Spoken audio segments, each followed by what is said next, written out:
Allahu Akbar, Allahu Akbar, Allahu Akbar, Allahu Akbar.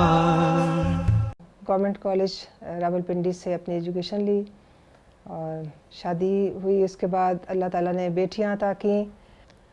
تو بیٹیوں کی جیسے بڑی ہوئیں شادیاں ہونے لگیں. ایک بیٹی کی شادی ہوئی تو بہت زیادہ فیل کیا. جب دوسری بیٹی کی شادی ہوئی تو کچھ ڈپریشن سا فیل ہونا شروع ہو گیا کہ بیٹیاں تو اب جانے والی ہیں اپنے اپنے گھروں میں, تو میں تو اکیلی رہ جاؤں گی. تو کافی طبیعت بھی خراب رہنے لگی اور کافی بیمار رہنے لگی.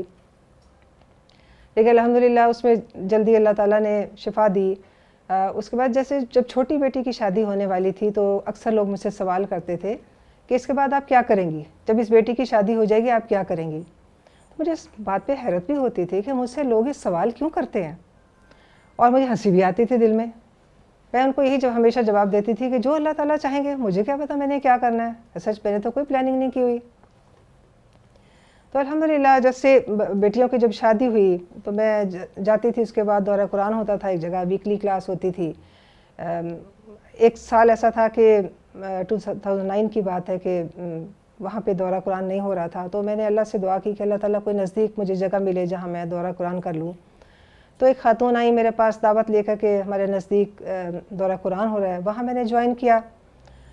وقتاً فوقتاً وہ مجھے ایک اسکالر کے پاس لے جاتی رہیں. وہاں پہ ہم کچھ قرآن کی باتیں سنتے رہے اور کچھ اللہ کی باتیں سنتے رہے. پھر پتہ چلا کہ وہ اسکالر جو ہیں اس سال قرآن شروع کروائیں گی اور اس میں اللہ تعالیٰ کے اسماء و صفات کے ذریعے سے پڑھائیں گی قرآن کو. تو مجھے بھی کہا گیا, دعوت دی گئی کہ آپ بھی آئیں قرآن پڑھیں. تو میں نے سوچا کہ اب میں تو عمر کے اس حصے میں ہوں, مجھے کیا کرنا ہے, بس ٹھیک ہے جو بہت کچھ آتا ہے وہ کافی ہے. تو جوان لوگ ہیں اس کلاس میں, جوان لوگ بھی آتے تھے. تو میں نے کہا یہ لوگ پڑھیں. تو مجھے انہوں نے کہا کہ نہیں, یہ تو ہر عمر کے افراد اس کو پڑھ سکتے ہیں. تو پھر ذہن میں آیا کہ ہاں واقعی پھر یہ تو میں بھی کر سکتی ہوں. تو اس کے بعد جیسے ذہن میں فوراً سوال ہی اٹھا کہ مجھے تو گھر سے اجازت ہی نہیں ملے گی, کیونکہ آپ کو پتہ ہے کہ پاکستانی خواتین زیادہ تر شوہروں کے روب میں ہوتی ہیں اور ہمیشہ ان سے خوف ہی کھاتی ہیں, چاہے وہ بیچارے ایسے نہ بھی ہوں. اب یہ سب سے پہلے یہی آ گیا کہ اجازت تو ملے گی نہیں, جاؤں گی کیسے. پھر سوچا اب کیا کروں. پھر میں نے کہا اچھا اللہ تعالیٰ سے دعا کرتی ہوں, اللہ تعالیٰ میں نے یہ کام کرنا ہے, آپ مجھے کروائیں. میں نے اللہ سے دعا کی. بھی میں نے اپنے ہسبینڈ سے بات کی کہ کیا میں کہیں جاب کر لوں. تو انہوں نے کہا کہ ہاں ٹھیک ہے, میرا حصہ رکھو تو تم کر لو جاب. پھر میں نے دوبارہ ان سے کہا نہیں مجھے بتائیں, میں اگر 3-4 گھنٹے کے لیے کہیں جاتی ہوں, جاب کرتی ہوں, مجھے بتائیں اس کا, مجھے صحیح جواب چاہیے, مجھے پرمیشن چاہیے کہ میں 4-5 گھنٹے کے لیے گھر سے جا سکتی ہوں. پھر انہوں نے یہ کہا کہ ہاں ٹھیک ہے, میرا حصہ رکھو تو چلی جاؤ.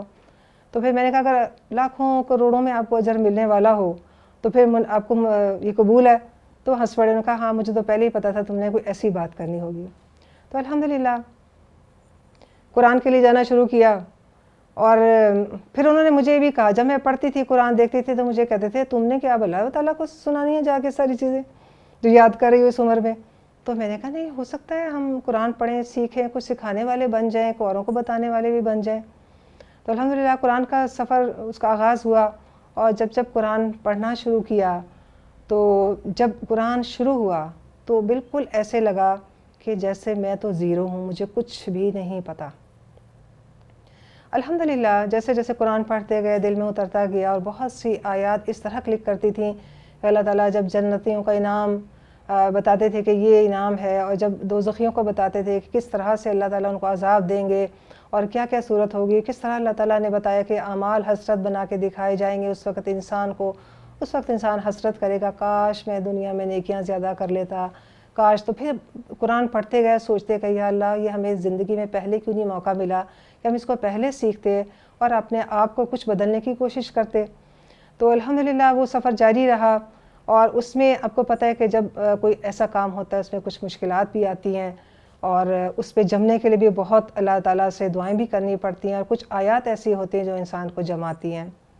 جیسے سورہ توبہ کی جو آیت ہے 24 نمبر, اس میں ہے کہ اللہ تعالیٰ فرماتے ہیں کہ اگر تمہارے باپ, تمہارے بیٹے, تمہاری بھائی, تمہاری بیویاں, تمہارے گھر, تمہارے وہ تجارت جس کے مان پڑنے کا تمہیں ڈر ہے, اور وہ گھر جن کو تم محبت رکھتے ہو, اور وہ تمہارا مال جس سے تم محبت کرتے ہو، کہ وہ سب اگر تمہیں اللہ اور اللہ کے رسول سے زیادہ محبوب ہے تو پھر تم انتظار کرو۔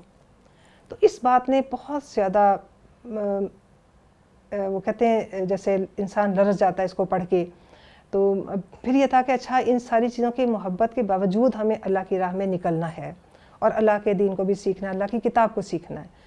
اور کتاب سیکھنے سے ہی انسان کی، میں نے تو دیکھا، آنکھیں کھلتی ہیں، جیسے جیسے قرآن پڑھتے گئے دل میں اترتا گیا۔ اور جب تک میں نے، حالانکہ قرآن بچوں نے بھی پڑھا تھا اور کبھی ترجمہ بھی دیکھ لیتے تھے، تو لگتا تھا کہ جیسے ہمیں پتہ ہے کہ قرآن میں کیا ہے، اور لیکن جب اس کو ایک ایک لفظ کو غور کرنا شروع کیا، ایک ایک لفظ کو ہمیں پڑھایا گیا، بتایا گیا، پھر ہمیں سمجھ آیا اچھا قرآن کو کس طرح پڑھا جاتا ہے، کس طرح سے سیکھا جاتا ہے اور کس طرح سے اس کو عمل میں لایا جاتا ہے۔ اور پھر اکثر یہ ہوتا تھا کہ جب کسی کام میں کچھ تھوڑی سی بھی کمی رہ جاتی تو گھر والوں کی طرف سے تانا بھی فوراً مل جاتا تھا کہ ہاں اب تو تمہارا دھیان ادھر ہے قرآن کی طرف، اس لیے یہ کام میں تو کمی آئے گی۔ پھر اپنے آپ کو سمجھایا کہ نہیں، کسی کام میں کمی بھی نہیں رکھنی۔ تو اللہ تعالیٰ سے بہت زیادہ دعائیں بھی کرتے تھے کہ جب کوئی کام گھر میں، ایسا بعض اوقات ہوتا تھا قرآن کا ٹیسٹ ہے اور کوئی مہمان آ رہے ہیں گھر میں 15-20، اب ظاہر ہے اگر گھر والوں کو یہ کہیں کہ ہم نے تو کام نہیں کرنا، ہمارا ٹیسٹ ہے، تو ظاہر ہے ہماری تو چھٹی ہو جائے گی قرآن پڑھنے سے بھی۔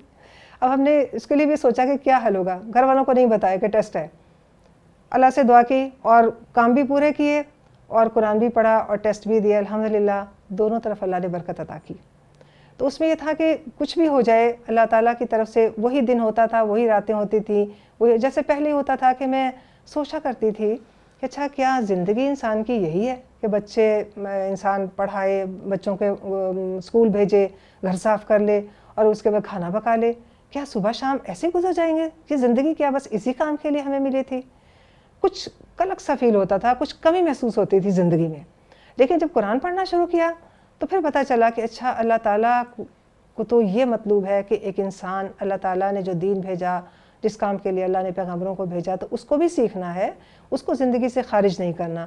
یہ جو ہمارے ہاں تصور بن گیا تھا، شاید ہمارا بھی یہی تھا کہ کبھی زندگی میں موقع ملا، فرصت ملے گی تو پڑھ لیں گے، اور جیسے بہت سے لوگ ہمیں دعوت دیتے رہتے تھے کہ آئیں قرآن پڑھیں، آئیں ترجمہ سیکھیں، تو ہم کہتے تھے پڑھ لیں گے، سیکھ لیں گے، کیا ضرورت ہے ابھی۔